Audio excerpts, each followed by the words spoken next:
忍者か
Hey there, Fennekin. Yeah, it has been a while, but I am back. And yes, close out all that. All right, so we are back. It's year 2019. First dev stream of the year.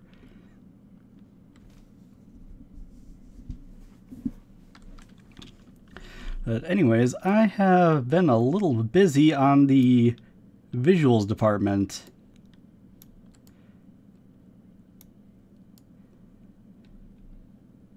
You can see here I have this rock texture. I don't know if I'll keep it for necessarily like, his clips and whatnot, but I really like how it turned out.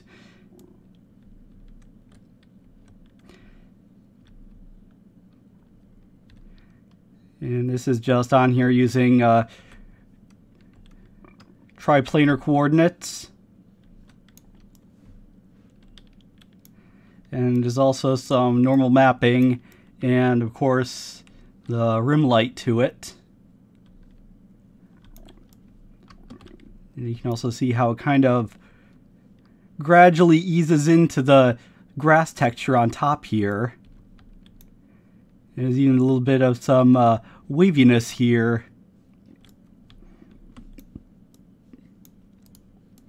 And this is just all controllable from inside the shader. I have just a noise texture to change that. You can see here, if I adjust it, then it'll go down to different widths and whatnot.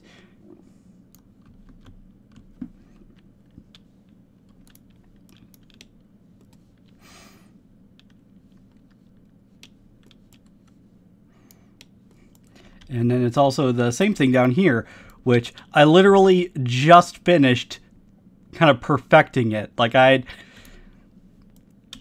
had done some variations of it before, but this is the first one where I've actually been just completely proud of the results. If you're wondering how this is done, I just go into vertex colors here, go to painter, open that.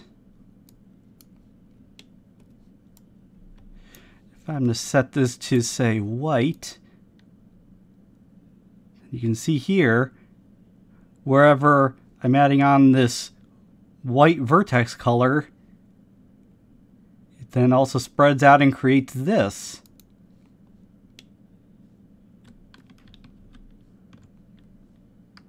I can kind of do sort of various intensities. And this is all dependent on how far away the vertexes are, but you can see it creates a really nice effect.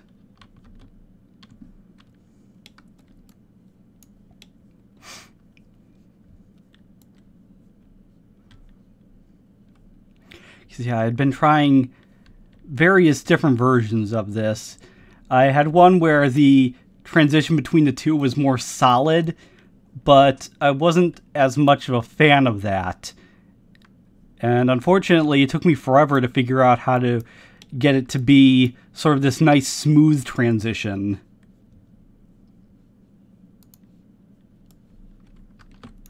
If I just go into the code for this, you can see there is a lot. Like I said, this is trial and error. There's a lot of commented out code in this.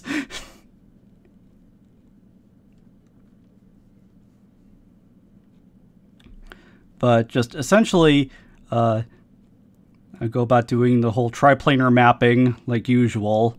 And everything is kind of mapped on its own. Each thing has its own scale that you can set.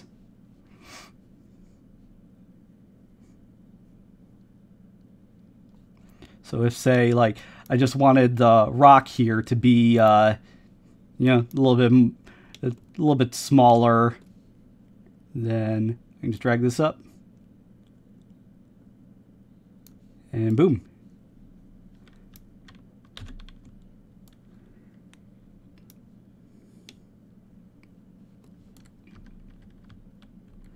Yeah, that's the thing about commenting out code, is that you do it because you never know if you may want to use it again.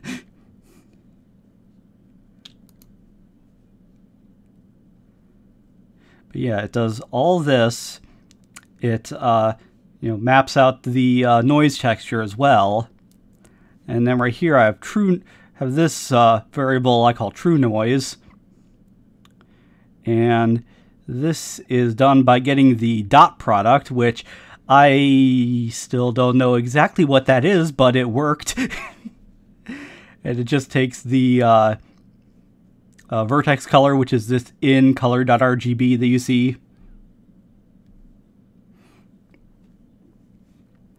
And then it gets it between that and the noise texture plus the vertex color.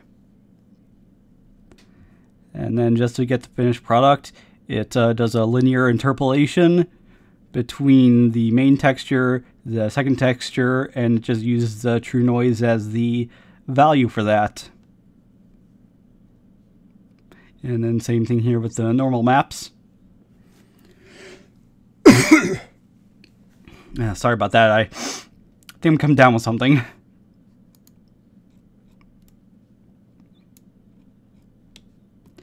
Yeah, and because these are triplanar mapped, you can see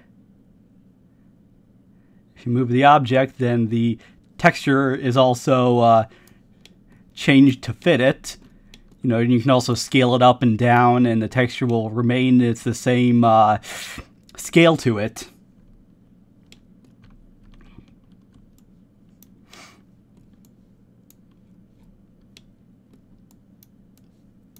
So that's just kind of a nice little trick.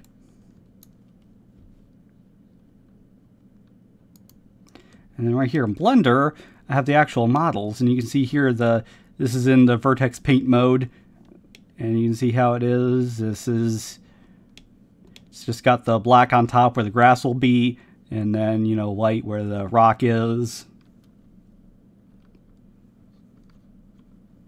Yeah, I used to think that I couldn't get that deep with shaders, but I've found some tutorials around that really helped. You know, and now I've got kind of my own variations of a whole bunch of shaders that I use.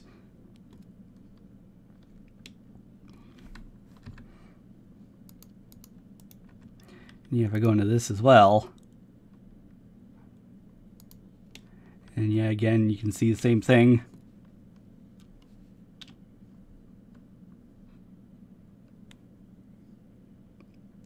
I can shoot you some the tutorials that I found once we're done here if you want.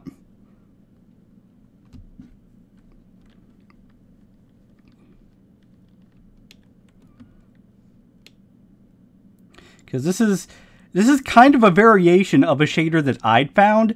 However, what it used to blend between the two textures was essentially their normal value. So depending on how flat this was in the Y value, it would add the grass on. You know, it wasn't bad, but I wanted a little bit more control, and vertex colors definitely allow for that. And also, in order to get this rock texture, this is a interesting story, essentially. You can see this is just a texture right here. It looks pretty basic. Same thing with its normal map. And this was something else in order to actually get it. Let's go into Blender. Now I'll open up this. And you can see here, this is basically the texture. However, you can see that it's an actual model. This was, you know, hand sculpted, all by yours truly. So just using the sculpt mode tools. And obviously, you know, it's a little frayed around the edges, but that's just because of what was done. And this is repeating. If I go into sculpt mode here, you can actually set it to tile. And so this is just tiled, you know, every 1 unit.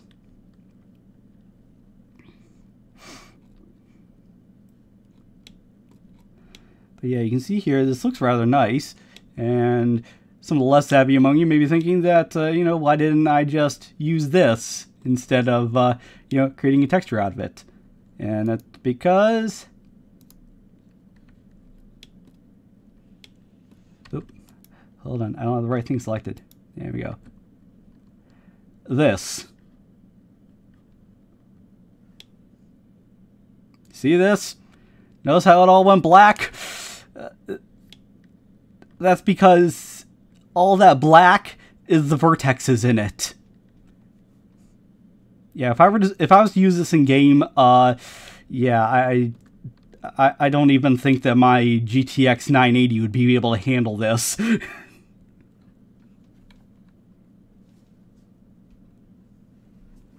So yeah, this is the downside about sculpting. It creates a lot of extra vertexes. So yeah, obviously can't use that. However, there is an alternative. Essentially what I did, if I just turn on the camera here, you see I have this camera. It's all set up, it's facing down. And this is also set to orthographic view, so this is just flat projection for this one.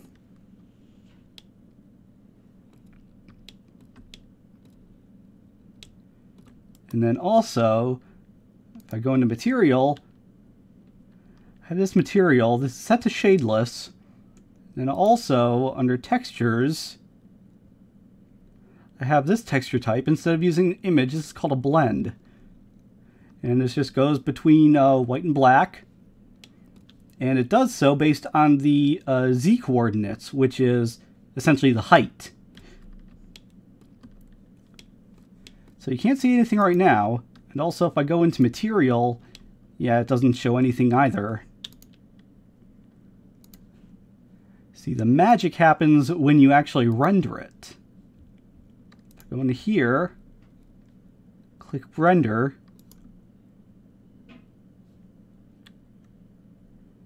And there you have the texture.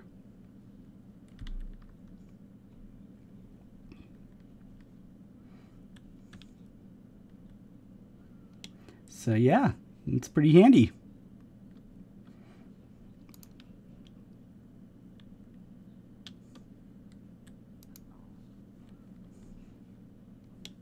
Yeah, just basically turn this, you know, mess of a model into a nice little texture that I can use. And then, in order to get the bump map, I did was this. You can see here I have another plane right underneath this. And this is set to the same value as the camera.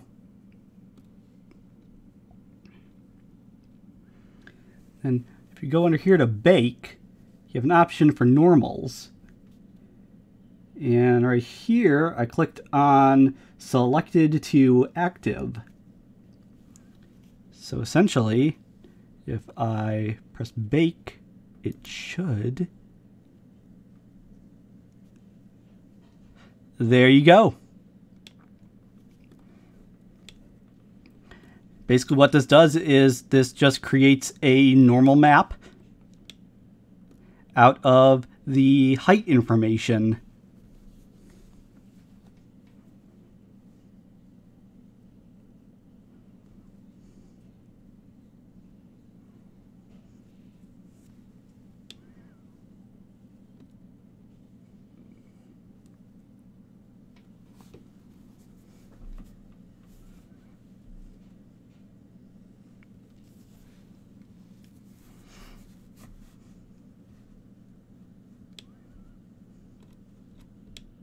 So, yeah.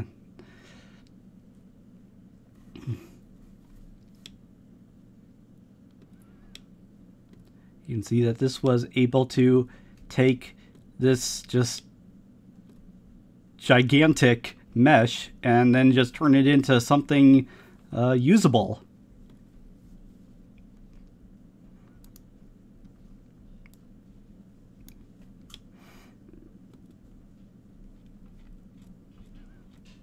And also, nice thing about it being a white blend is that I can also add a tint onto it. See here, I added a bit of a gray tint just to create this.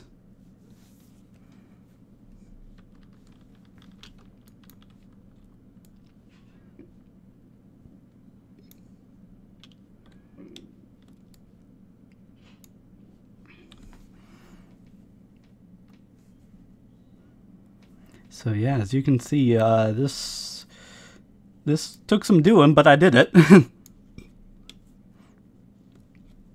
And that is also not all I've done. I've done a number of things behind the scenes as well in the scripting.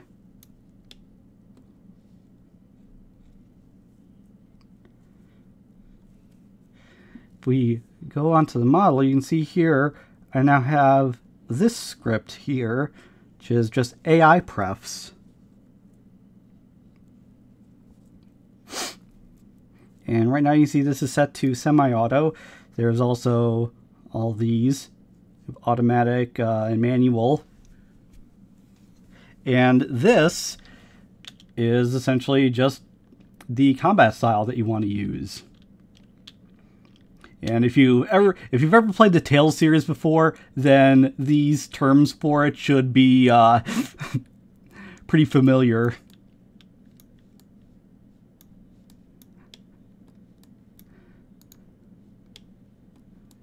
I have that, and then also I've added something. Now on the camera, along with all these other things, you can see there is a Blackboard script. And this is used in FlowScript, which you can see down here. And this is essentially what controls the AI.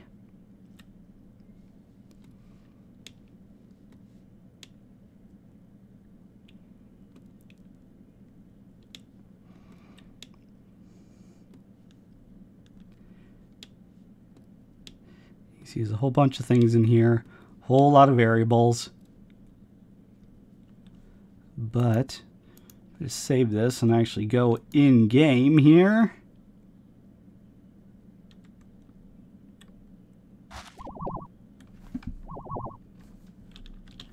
And let's go into console. So otherwise it takes kind of a while to render all that. See here, everything looks more or less the same. There is one thing though.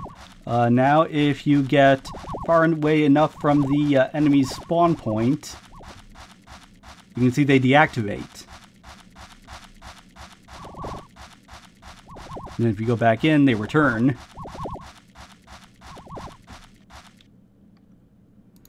If I go in here, and right now these guys are not set to attack.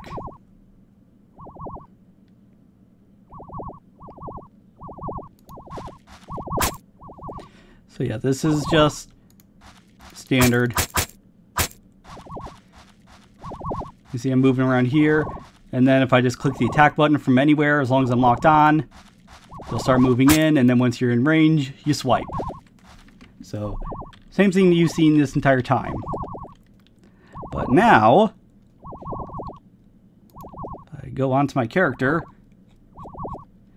and under here, so semi-auto, I select manual. Oop. Did not want to do that.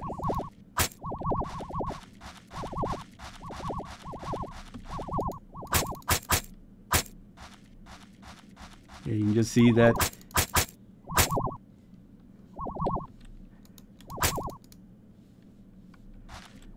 now, it doesn't matter where I am. If I press the attack button, then I will try to attack right there on the spot.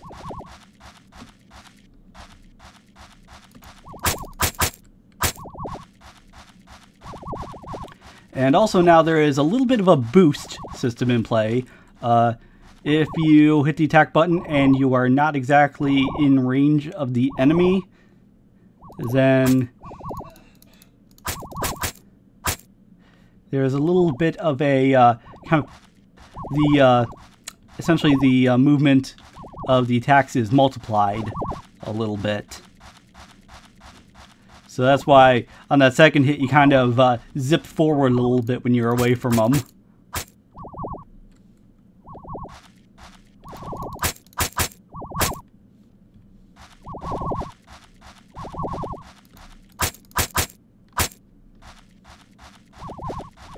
And now granted, you do turn to face the enemy no matter what. So it doesn't matter which system you're using. If you press the attack button, then you will turn towards the enemy.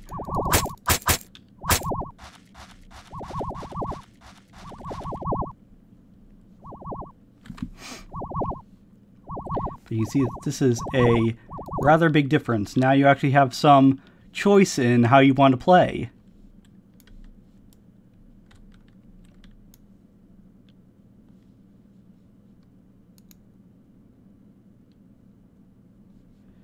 Yeah, back to semi-auto there.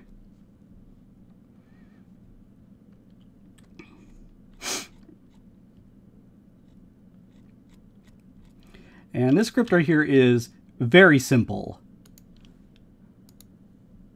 And this is actually, it's a combination of a script and then a custom editor for it. Because if I go in, see here, lots of stuff, where is it? Yeah, I know it's in here. Here we go. The prefabs here. If I open up the prefab for the trickle, and you can see here that its body has that nice wobbly effect to it.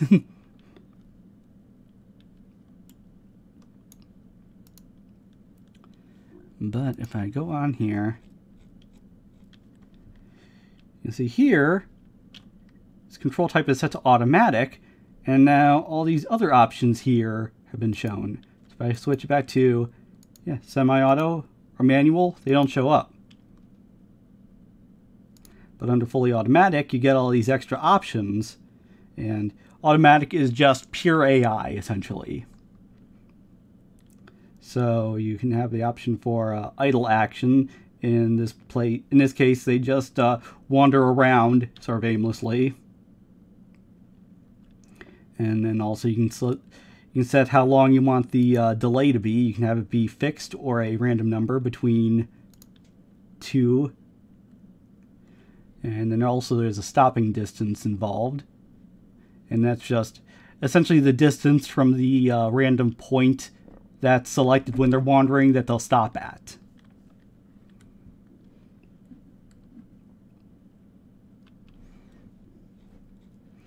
So yeah, custom editors are really nice like that.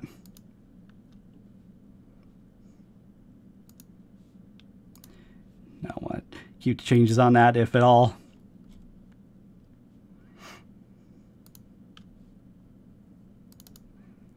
So we go in editor and scripts. Have this here, AI prefs editor.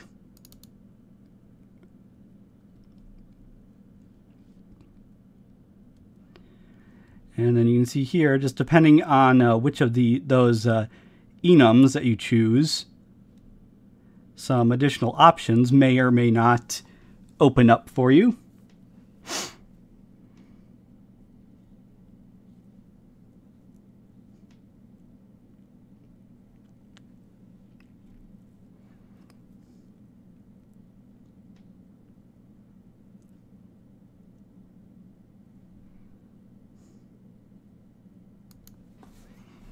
And also, one thing I forgot to talk about, if I just go back in game here,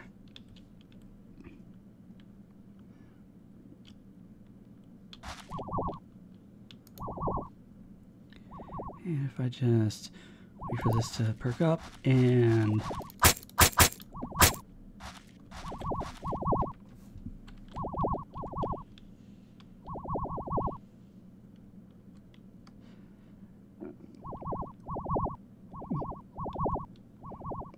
hold on here.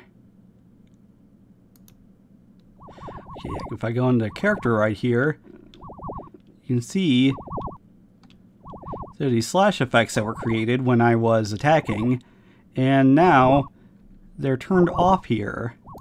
However, if I just go back over here,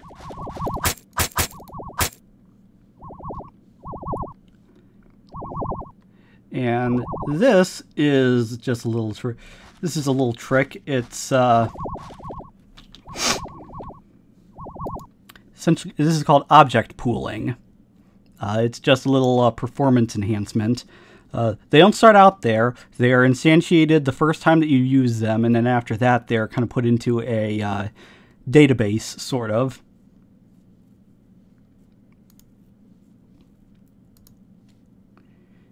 And there is a controller for it right here on the camera, like everything else.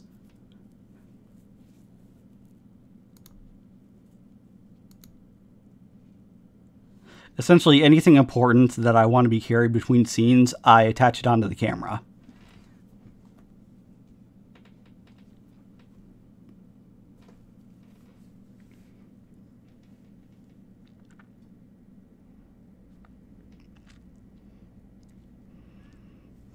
And actually, if you want to learn how to make one of these, there is a great tutorial on the YouTube channel Brackies.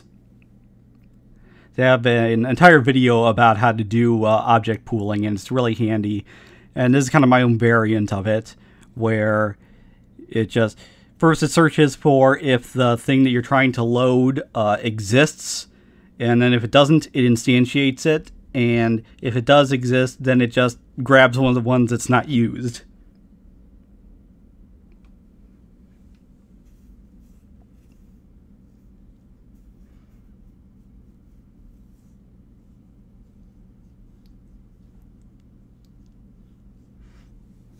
I don't know how you do a trickle plush, and the transparent thing would be kind of hard to do with fabric.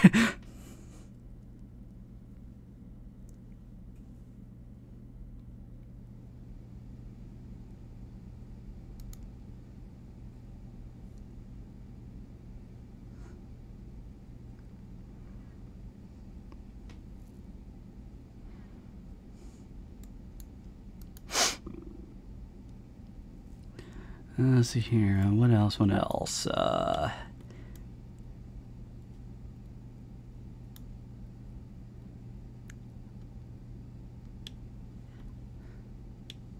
You can see here, things look kind of barren here. I'm just kind of testing some layouts in this area.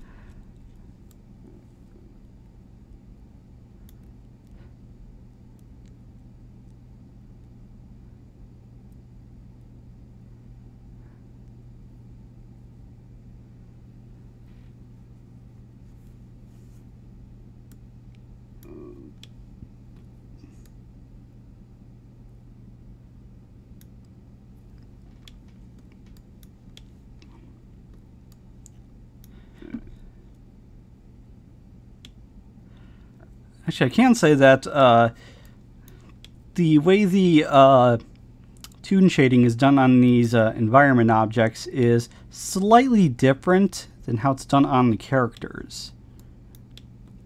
If I just go in here,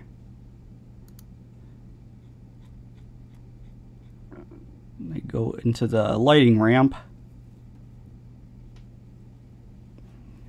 See here that I've commented out these parts that affect the attend value, and attend is basically the built-in shadow system.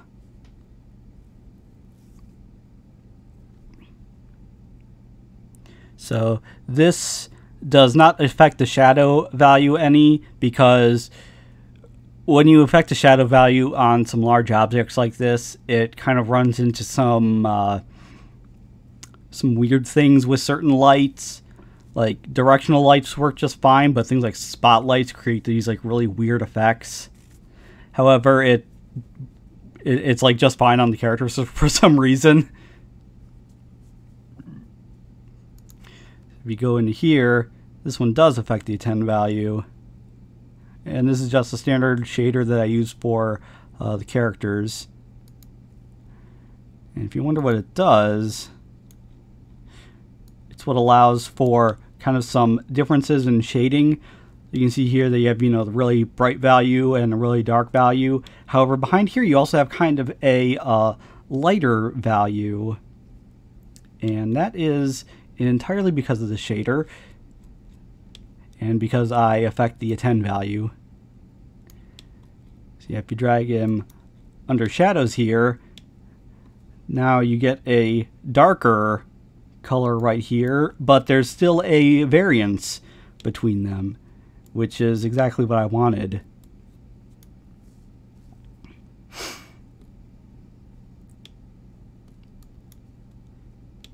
And then also on the hair, you can see here there's that sort of shine to it that moves along with the camera.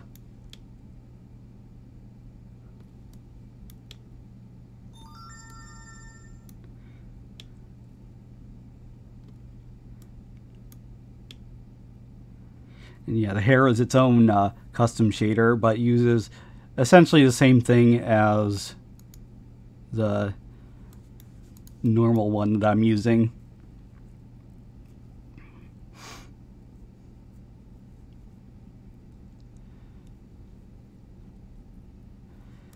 But yeah, I just wanted to, with the shader, I wanted to always keep a a kind of difference between shades, even with even in cases where the character is completely under shadow. Just because I think it creates kind of a nice effect. It has that kind of Skyward Sword sort of look to it.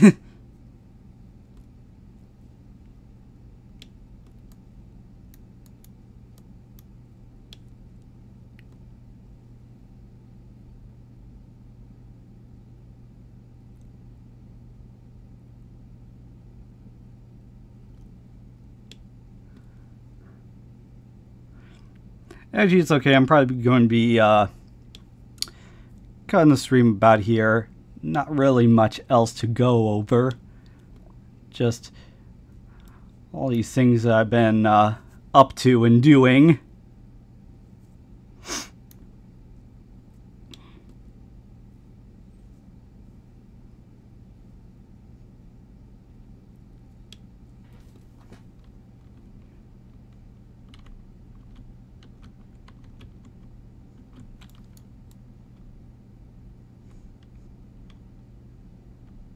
And thank you for that. I am trying my best with this. It's been kind of a roller coaster working on this. Yeah, I do. There's times when it's really tough, but like I'm proud of the results that I've gotten.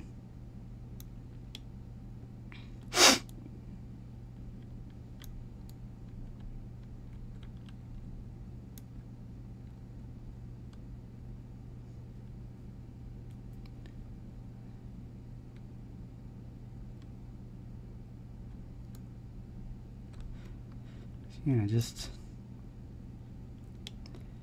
it's funny. There's a number of times when I'm working on this and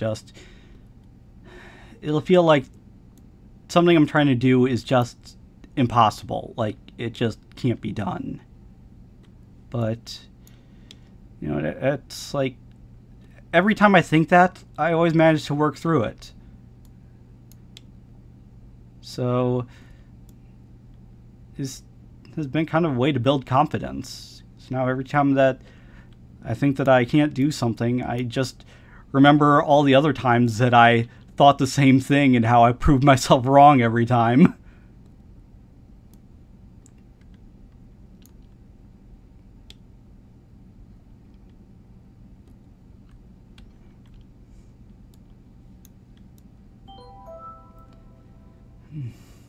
But yeah, I think I'll cut the stream here, but I'm glad that you all showed up. This was a lot of fun doing another dev stream. Hope to do some more soon. But yeah, until then, I will see you all later.